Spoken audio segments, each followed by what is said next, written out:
नमस्ते, म रमेश राई, पर्यटन व्यवसायी। आज म तपाईँहरू सामु एउटा अलि विशेष भिडियो लिएर आएको छु।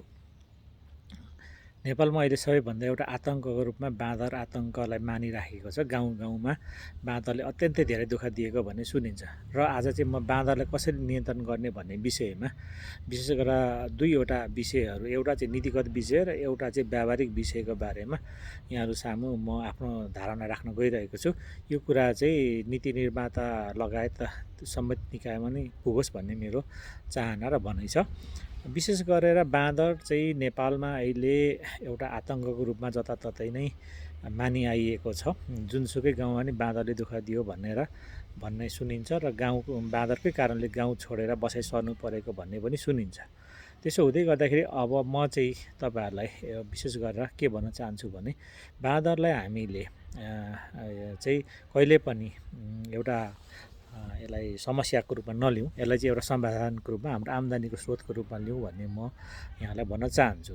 किन भन्दाखेरि बाँदरलाई हामीले पहिलो नम्बर त आज मैले भन्न खोजेको कुरा भनेको एउटा चाहिँ यसलाई पर्यटनसँग जोडौँ। नीतिगत कुराको मैले कुरा गर्दैछु, पर्यटनसँग जोडौँ। पर्यटनको रूपमा यसलाई पर्यटन प्रोडक्टको रूपमा विकास गरौँ कि कुन कुन देशका मान्छेहरूले बाँदर खान्छन्, कुन कुन देशका मान्छेहरूले बाँदर हन्टिङ गर्छन्, त्यो देशका मान्छेलाई हामीले फ्री भिसामा नेपालमा आउने व्यवस्था गरौँ र गाउँ गाउँसम्म चाहिँ ती पर्यटकहरूलाई पुग्ने व्यवस्था गरौँ र हामीले जुन जुन ठाउँमा बाँदरको आतङ्क धेरै भएको छ, जुन जुन गाउँमा बाँदरको आतङ्क धेरै छ, त्यो गाउँमा चाहिँ त्यस्ता पर्यटकहरूलाई पुर्याउने र उनीहरूलाई हामीले चाहिँ एउटा स्पेसल व्यवस्था गरेर त्यहाँ हन्टिङ गर्ने अवसर दिउँ ताकि बाँदरको ठुल्ठुलो हुलमध्येको ठुलो बाँदरहरू, भाले बाँदरहरूलाई चाहिँ हन्टिङ गर्ने, जसरी नेपालमा नाउर हन्टिङ गर्छौँ हामीले, र नाउर हन्टिङ मार्फत हामीले चाहिँ राज्यले पनि केही आम्दानी गर्छ भने स्थानीयले पनि आम्दानी गर्छ भने हामीले बाँदरको पनि कतिवटासम्म लाखु मार नदिने हो, त्यो अनुसारले चाहिँ हामीले मार्न दिने व्यवस्था गरौँ। त्यसो गर्न सकियो भने पर्यटकहरू त गाउँ गाउँमा गएर बस्छन्। किन भन्दा जुन गाउँमा बाँदरको आतङ्क छ त्यसको आसपासमा मात्रै हामीले बाँदर मार्ने अनुमति दिउँ र जङ्गलमै गएर चाहिँ मार्ने अनुमति नदिने हो भने एउटा मान्छे, एउटा पर्यटक चाहिँ त्यो गाउँमा गएर बस्दाखेरि निकै दिन बस्नुपर्ने हुन्छ। त्यहाँ चाहिँ त्यहाँको होमस्टे चल्छ, त्यहाँको तपाईँको सानो लजहरू चल्छ। अनि जुन गाउँमा बाँदर थिएन त्यो गाउँमा पनि बाँदर आओस् भन्ने मान्छेको चाहना हुन्छ। किन भन्दाखेरि बाँदरै नआएपछि त पर्यटकले हन्टिङ गर्न पाउँदैन, पर्यटकले नै हन्टिङ गर्न नआएपछि त हाम्रो पर्यटन चलेन। त्यसो हुँदाखेरि अझ बाँदर आओस् भन्ने मान्छेको चाहना हुन्छ।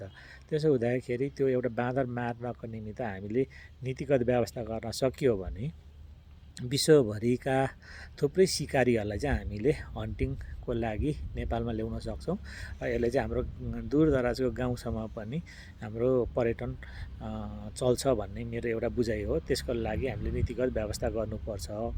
दोस्रो चाहिँ भनेको यसलाई कन्ट्रोल गर्ने हो। त्यो भनेको चाहिँ हामीले अहिले पनि नेपाल सरकारको विभिन्न निकाय लगायत वन विभाग, वन मन्त्रालय, जिल्ला वन कार्यालय लगायतले चाहिँ बाँदर नियन्त्रणको लागि भनेर बजेटहरू छुट्याइरहेको छ। अब यसमा चाहिँ हामीले के गर्नु पर्यो भन्दाखेरि पोथी बाँदरहरूलाई चाहिँ धेरैभन्दा धेरै हामीले डाँट गरेर त्यसको चाहिँ बन्ध्याकरण गर्नु पर्यो। बन्ध्याकरण गर्न सकियो भने त्यसबाट पनि यसको चाहिँ प्रजनन क्षमता कमजोर भइसके पछाडि, कम भइसके पछाडि बाँदर नियन्त्रण हुँदै जान्छ।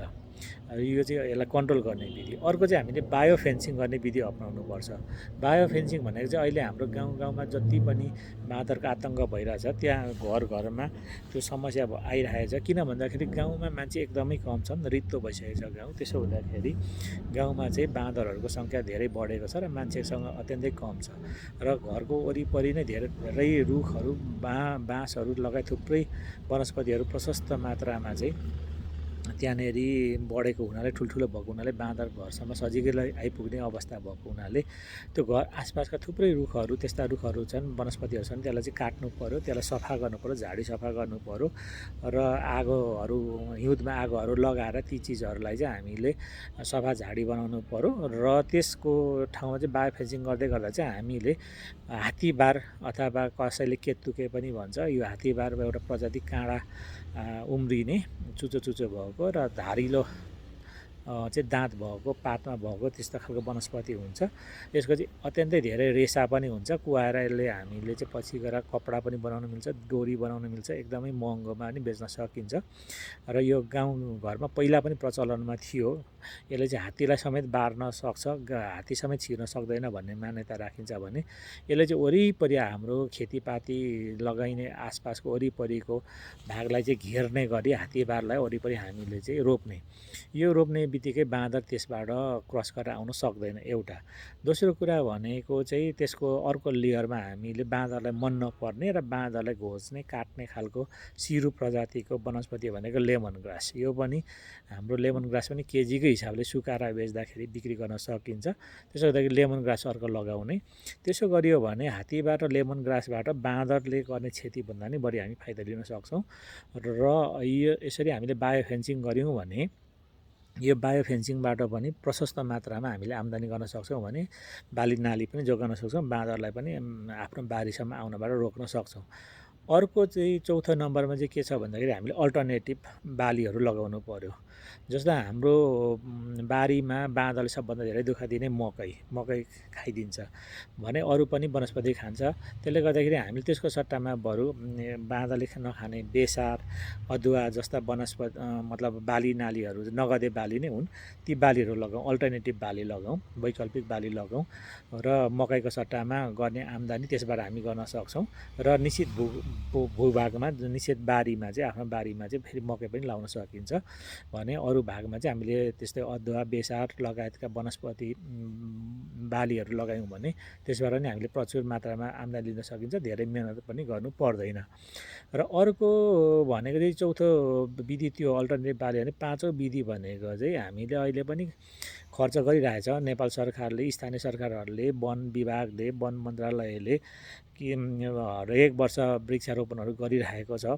अब हामीले चाहिँ जङ्गलको विभिन्न भूखण्डहरूमा चाहिँ बाँदरलाई चाहिने खालको, बाँदरले खाने खालको जस्तो कटुस होला अथवा अन्य फलफुल होला, कुन खालको वनस्पतिहरूको गेडागुडी खान्छ, के खान्छ तिनीहरूले त्यो हेरिकन त्यसलाई पनि हुने गरी, खुराक हुने गरी हामी त्यस्तो खालको वनस्पति हुर्काउँ, त्यस्तो खालको वनस्पतिहरू रोपौँ र त्यसमा 2-3 वर्ष लगानी गरौँ। त्यसो गर्न सक्यो भने हामीले चाहिँ 2-4 वर्षमा त्यो वनस्पति पनि हामी हुर्काउन सक्छौँ, बढाउन सक्छौँ। त्यसो गर्दै गर्दाखेरि कम्तीमा हामीले 5 वर्षको प्लान बनाएर काम गऱ्यौँ भने एउटा नीतिगत रूपमा यसलाई पर्यटनसँग जोड्ने, ग्रामीण पर्यटन पनि यसले प्रवर्धन गर्ने भयो, विकास हुने भयो। दोस्रो हामीले यसलाई नियन्त्रण गर्ने।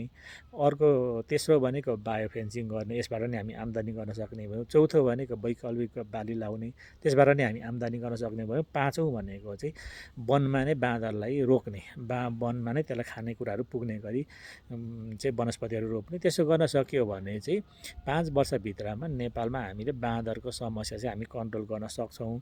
र त्यसलाई कतिसम्म नियन्त्रण गर्ने, कति हदसम्म यसलाई चाहिँ कन्ट्रोल गरेर लाने भन्ने कुरा एउटा नीति बनाउँदै लाने हो भने हामीले 5 देखि 10 वर्षभित्रमा कम्प्लिटली नेपालमा बाँदरलाई नियन्त्रण पनि गर्न सक्छौँ र बाँदरबाट आम्दानी पनि गर्न सक्छौँ। र बाँदर चाहिँ हाम्रो समस्या होइन, बाँदर चाहिँ हाम्रो समस्याको समाधान हो, बाँदर चाहिँ हाम्रो आम्दानीको स्रोत हो भनेर हामी चाहिँ बनाउन सक्छौँ भन्ने मलाई चाहिँ लाग्छ। मेरो चाहिँ विचार यो हो।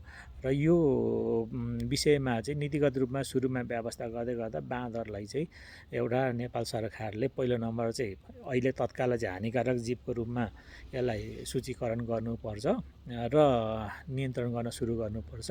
अनि हामीले चाहिँ एउटा यसलाई त्यसरी नियन्त्रण गर्न थालिसके पछाडि, कानुनी रूपमै नियन्त्रण गर्ने व्यवस्था गरिसके पछाडि यसलाई हामीले चाहिँ अरू थप कार्यक्रमहरू बनाएर अघि मैले भनेको 5वटा विधिहरू अपनायौँ भने र किसानहरूलाई पनि हामीले सहयोग गऱ्यौँ भनेपछि नेपालमा बाँदरको समस्या चाहिँ पूर्ण रूपमा हामी समाधान गर्न सक्छौँ भन्ने मलाई लाग्छ। मेरो मैले छोटोमा यो भिडियो बनाउन खोजेको थिएँ, त्यही पनि लामो भइगयो र तपाईँहरूले सुनिदिनु भयो होला अन्तिमसम्म। र यो मेरो भिडियो चाहिँ आम जनमानस लगायत नीति निर्माता र अहिले 2/3 सरकार बन्दैछ, 2/3 सरकारसम्म नि पुऱ्याउँ र उहाँहरूले पनि यो विषयमा चाहिँ एउटा योजना बनाओस्, नीति बनाओस् र कार्यक्रम बनाओस् भन्ने मेरो भनाइ राख्दै म यहाँहरूले मेरो भिडियो हेरिदिनु भएकोमा यहाँलाई धेरै धेरै धन्यवाद दिन चाहन्छु। नमस्कार।